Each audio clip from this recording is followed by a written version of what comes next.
हामिद साहब, जिस तरह अगर हम तनाज़ात की बात करते हैं, एक और तनाज़ा जो कि हमारा उससे डायरेक्टली ताल्लुक़ भी है, इससे हम भी अफेक्ट होते हैं और यकीनन इस ख़ित्ते की आवाम भी उसकी तकलीफ़ को महसूस कर सकती है। हम बात करना चाहेंगे कश्मीरी बहनों और भाइयों की, ख़ास तौर पे इस वक्त जो सूरत हाल आज़ाद जम्मू एंड कश्मीर में है, जिसमें ज़्यादातर लोगों का ये मानना है कि ये भी बैरूनी कुछ हाथ हैं, छुपे हुए हाथ हैं जिनकी साजिशें हैं।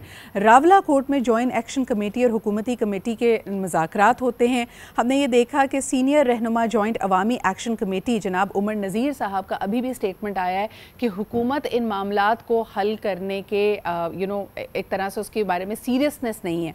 किस तरह देखते हैं? और आज़ाद जम्मू एंड कश्मीर के मामलात को, क्योंकि एक और कॉन्फ्लिक्ट रिडन स्टेट है, यहाँ पे भी लोग प्रोटेस्ट कर रहे हैं, आप क्या समझते हैं कि इस मामले का हल क्या निकलेगा और हुकूमत की तरफ से ये एक तरह से अभाम क्यों मौजूद है कि ये सीरियस ही नहीं है इस मामले में?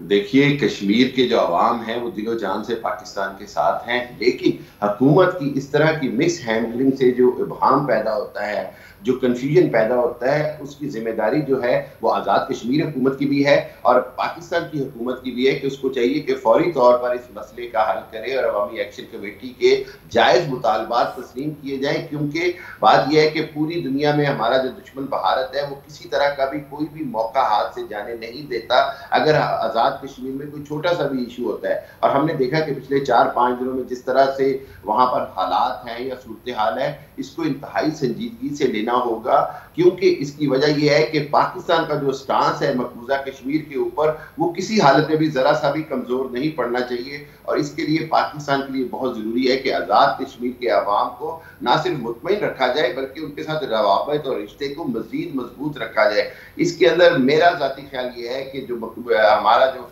आज़ाद कश्मीर की जो मौजूदा हुकूमत है, उसमें वज़ीर आज़म भी है, उसमें उसके सेक्रेटरी और जो इंतज़ामिया है, उसकी बहुत कोताहियाँ सामने आई हैं।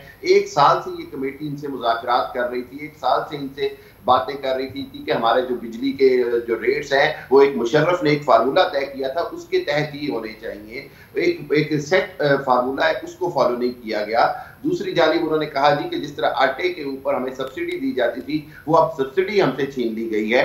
तीसरी बात ये कि 18-18 घंटे की लोड शेडिंग हो रही है। ये सारे वो जायज़ मुतालबात हैं जिनको मानना हुकूमत के लिए ना तो मुश्किल है और हुकूमत के लिए लाजिम है, बजाय ये कि सूरत हाल खराब हो। बर वक्त वफाकी हुकूमत की मुदाखलत बहुत ज़रूरी है। प्राइम मिनिस्टर शहबाज शरीफ साहब को इसमें देखना पड़ेगा।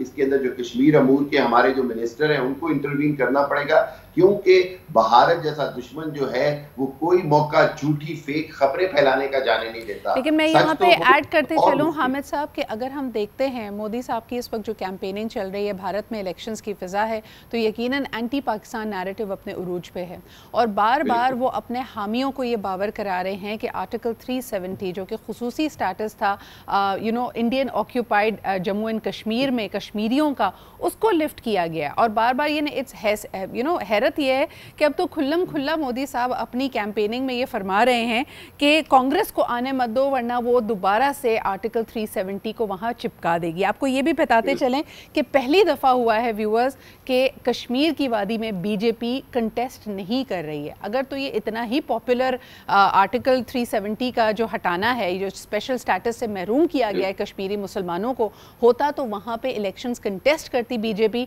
लेकिन वो कर नहीं पा रही है। लेकिन बहरहाल इसको सीढ़ी बनाते हुए वो पूरे भारत में अपनी कैंपेनिंग कर रही है।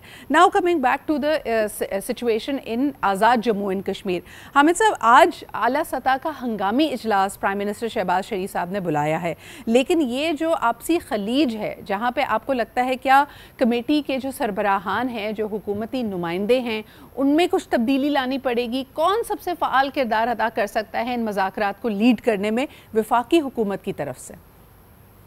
देखिए, सबसे ज्यादा जरूरी ये है कि खुद प्राइम मिनिस्टर इनिशिएटिव लें, प्राइम मिनिस्टर कोशिश करें कि इनको बुलाया जाए, इनसे मुज़ाकरात किए जाए। देखिए, ये जो अवामी एक्शन कमेटी या जो कश्मीर के अंदर है, इसके अंदर भी क़यादत के अलावा नीचे के जो होते हैं ओहदेदारान, उनको आप बहुत सारी चीज़ों में राज़ी नहीं कर सकते, उनके कुछ और भी मुफादात होते हैं। तो इसके लिए सबसे ज़्यादा ज़रूरी ये होता है कि हुकूमत आला तरीन सतह के ऊपर फौरी तौर पर कोई अमल दरामद कमेटी बनाए और जो कि 1 से 2 दिन के अंदर अंदर सिफारिशात मुरतब करके अपना उसके ऊपर अमल दरामद हुकूमत कराए। मैं ये समझता हूँ कि यहाँ पर बहुत ज़्यादा जिस अंदाज में आज़ाद कश्मीर की हुकूमत चेंज हुई इंटरनली, आपको पता है कि पीटीआई की हुकूमत थी, फिर उसके बाद एक फॉरवर्ड ब्लॉक बना। ये सारी जो चीज़ें सियासी अदम इस्तेहकाम लाती हैं, वो खुद ब खुद अवाम के अंदर भी एक बदएतमादी का अंसर पैदा करती है। तो इस सारी सूरत हाल को देखते हुए खुद वफाकी हुकूमत को आगे आना पड़ेगा, वज़ीर अमूर कश्मीर को आगे आना पड़ेगा, और सबसे बढ़कर ये कि अगर प्रेसिडेंट आसिफ जरदारी भी अगर कोई अपना रोल अदा करना चाहे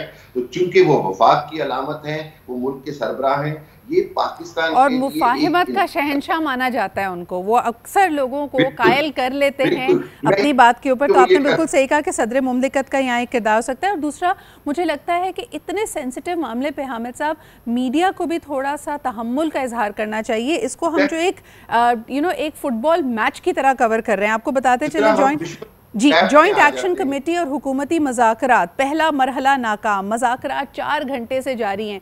इस तरह की जब हम खबरें और इसकी रिपोर्टिंग करते हैं, आप समझते हैं कि हम कहीं ना कहीं इसको हर्ट कर रहे हैं? नहीं, डेफिनेटली हमारे यहाँ बदकिस्मती से वो लीड लेने की जो खबर है या खबर बनाने की जो लड़ाई है, उसके अंदर हम कभी कभी मुल्क की मुफादात को दाव पे लगा देते हैं। मीडिया को ये समझना चाहिए कि ये इंतहाई हसास मामला है। इसके अंदर जरा सी मिस रिपोर्टिंग या जरा सी गलत रिपोर्टिंग जो है, वो पूरी दुनिया के अंदर जो है वो पाकिस्तान का तासुर गलत करती है। खुद जो कमेटी मुज़ाकरात कर रही होती है उनके लिए मुश्किलात खड़ी हो जाती हैं, क्योंकि मीडिया की जो खबर चलती है उसके बाद फिर एक रद्द अमल आता है। उस रद्द अमल के नतीजे में जो बैठी हुई टीम है उसके लिए कोई भी फैसला करना और मुश्किल हो जाता है। बिल्कुल सही। हामिद साहब, बहुत बहुत शुक्रिया। उम्मीद करते हैं कि ये जो डायलॉग के ज़रिए इन मामलात का हल निकलेगा, चाहे वो बैनुल-अक़वामी सफ़ारती मामलात हों या अंदरूने मुल्क के जो हमारे सिक्योरिटी रिलेटेड और आपसी अफाम की मामलात हों। इसमें बहुत ज़रूरी है कि तहम्मुल का, लेकिन at the same time timely decision लेना। आपने ख़ुद जैसे इशारा किया कि मज़ाकरात पिछले 1 साल से जारी हैं और मुख्तलिफ़ तजावीज़ इसमें पेश की गई हैं। बर वक्त फ़ैसला ना लेने की वजह से हम कहीं बहुत बड़ा इसका असर ना लें, इसका खमियाजा ना भुगतें। तो it is very important to take lead in these matters. और मेरे ख्याल में सबसे बड़ा चैलेंज मौजूदा हुकूमत के लिए यही होगा।